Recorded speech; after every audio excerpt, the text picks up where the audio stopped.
Hi everyone! With the end of the lockdown, more and more people are wearing face masks. You have the option to buy one or actually make one. Of course, I made my own face mask with a twist of joyfulness. So watch until the end of this video to see how I made it.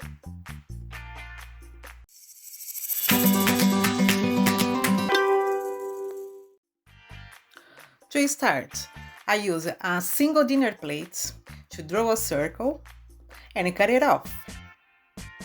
And then in this circle, I cross over to cut into 4 equal parts.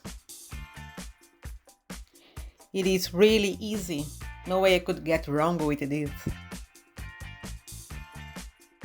And next, I group the pieces in 2, which gives me 2 pairs. That I'm gonna pin it and sew it only on the outer side. Just in case if you don't have a sewing machine, of course you can do it by hand. Simple as that, just on the outer side. When I say simple, I'm not kidding.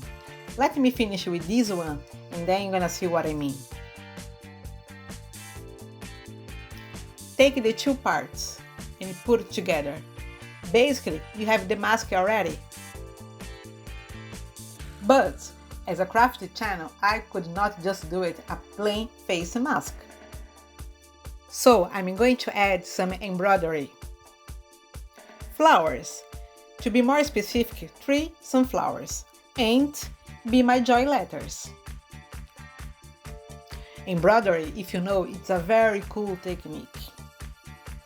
Using only threads and a needle, you can add colors, you can add shapes, you can add patterns, you can add texture to any fabric you want. Actually, I go crazy looking at all the crafty channels and pages online. So many wonderful inspirations out there. Honestly, I want to try and experiment with everything.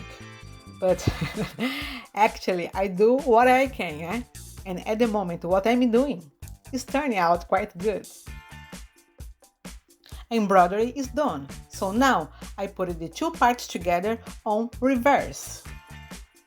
And as crafty as possible, I want to crochet 2 strings, 1 for each side.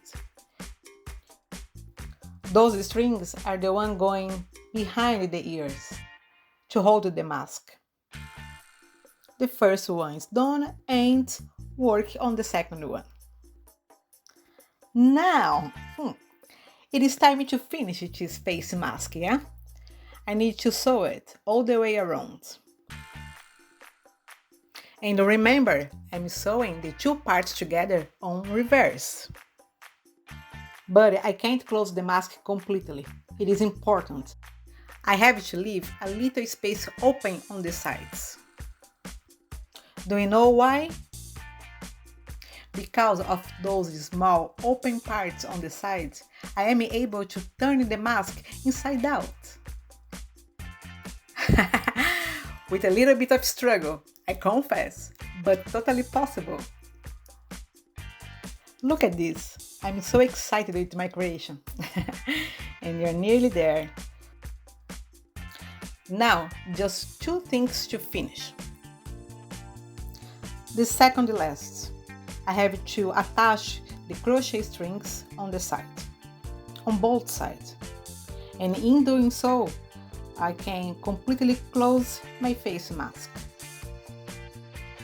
And again, no need for sewing machine. You can do it by hand. But finally, I finish up with some embroidery to cover up the thread line on the sides. The face mask is done. I can't wait to start using it. So when people start complimenting my mask and asking me, where did you get it? I'm just gonna look at them and say it. I made it. That's it, guys. Hope you enjoyed. Thank you for watching and see you next time.